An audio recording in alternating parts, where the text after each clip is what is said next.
और फिर वो नाका रिवर में कूद जाता है। अपने सामने शिजुई को सुसाइड करते हुए देखकर इताची की मांगेक्यो शारिंगन अवेक हो जाती है, जिसके अगले दिन कुछ उचिहा मेंबर्स इताची पर शिजुई के गुम हो जाने पर शक करते हैं और इताची गुस्से में उन पर अटैक करता है और वो उन्हें बड़े आसानी से हरा देता है, जिसके बाद इताची और उसके फैमिली के बीच दरार आ जाती है। 12 साल की उम्र में इताची का प्रमोशन हो जाता है और वो ऑनबू कैप्टन बन जाता है। थर्ड होकागे अब भी उचिहा क्लैन के साथ सब कुछ नेगोशिएट करना चाहता था, पर डांजो शिमुरा इताची को 2 ऑप्शंस ऑफर करता है कि होने वाली लड़ाई में अपने क्लैन के साथ वो छोटे भाई सास्के को खोना चाहेगा या लड़ाई से पहले अपने क्लैन को खत्म करके छोटे भाई को बचाना चाहेगा।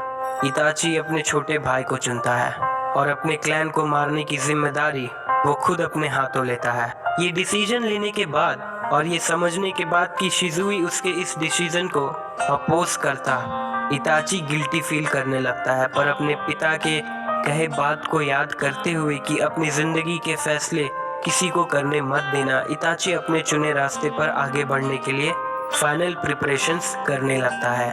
और इस दौरान इताची को वो मास्क पहना आदमी फिर से दिखता है। इताची उस मास्क पहने आदमी के पास जाता है और उस आदमी से कहता है कि वो उस पर काफी दिनों से नजर रख रहा था और उसे पता है कि वो उचिहा क्लैन से बदला लेना चाहता है, जिसके लिए इताची उसे अपने साथ उचिहा क्लैन को मारने का मौका देता है। इताची को भरोसा हो जाता है कि वो मास्क पहना आदमी मादारा उचिहा है।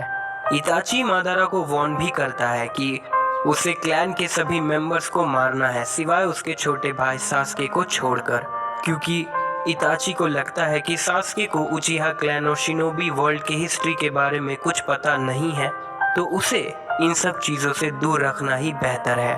एक ही रात में इताची और मादारा क्लैन के सभी लोगों को मार देते हैं और इताची अपने पेरेंट्स को मारने के लिए खुद पहुंचता है। अपने बेटे के हाथों मरने से पहले फुगाकू और मिकोतो इताची को बताते हैं कि वो लोग बहुत प्राउड फील करते हैं और जो रास्ता उसने चुना है वो बहुत ही मुश्किल होने वाला है।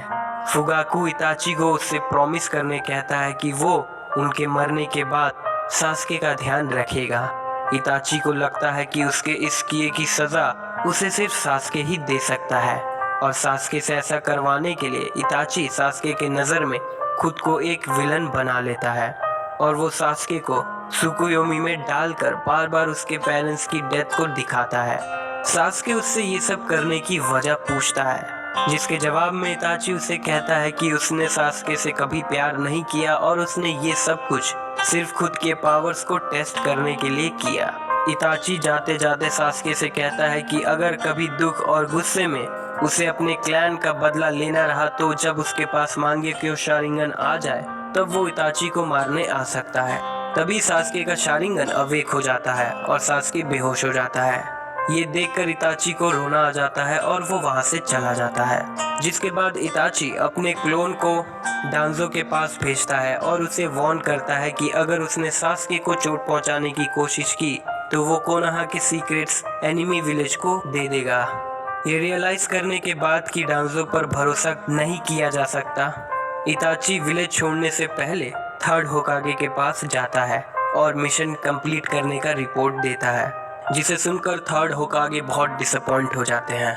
इताची थर्ड होकागे से सास्के का ख्याल रखने कहता है, जिसके बाद इताची पब्लिकली एक ट्रेटर बन जाता है और सीक्रेटली अपने मिशन के साथ अकात्सुकी ज्वाइन करता है ताकि वो अकात्सुकी को लीफ विलेज पर हमला करने से रोक सके और उसके मोटिव्स को जान सके।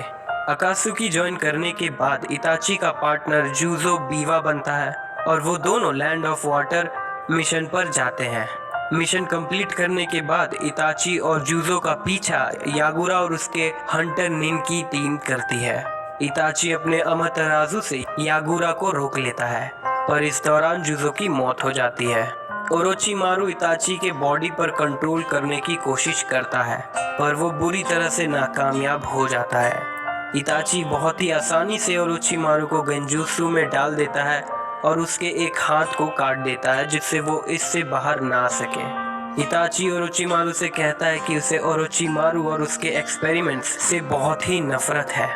इताची ओरोचिमारू को मारने की कोशिश करता है पर काबुतो वहां आकर ओरोचिमारू को बचा लेता है। जूजो के रिप्लेसमेंट में इताची का पार्टनर किसामे होशिगाकी बनता है, जिसने इताची की तरह ही अपने लोगों को मारा है।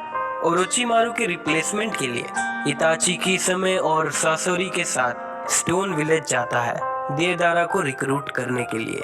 देदारा इताची के गेंजुत्सु से बुरी तरह हार जाता है, जिसके बाद देदारा अपने इस हार के लिए हमेशा शर्मिंदगी महसूस करता है और इताची से बदला लेने का सोचता है।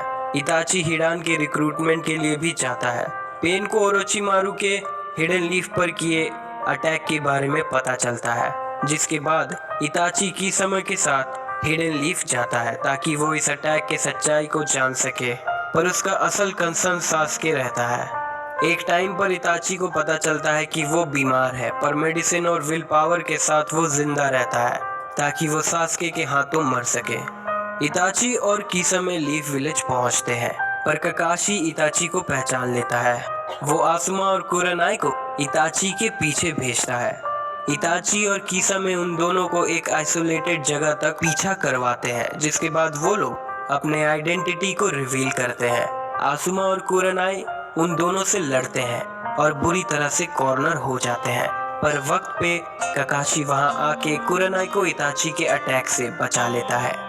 जिसके बाद इताची और ककाशी अपने शारिंगन की मदद से लड़ते हैं। इताची ककाशी को अपने गेंजुत्सु सुकुयोमी में डाल देता है, जिससे ककाशी की हालत बहुत खराब हो जाती है। इताची किसामे को अटैक करने कहता है, पर तभी माइट गाय आकर उन्हें बचा लेता है। इताची ये बताते हुए कि हम यहाँ नाइन टेल्स के जिंजुरिगी के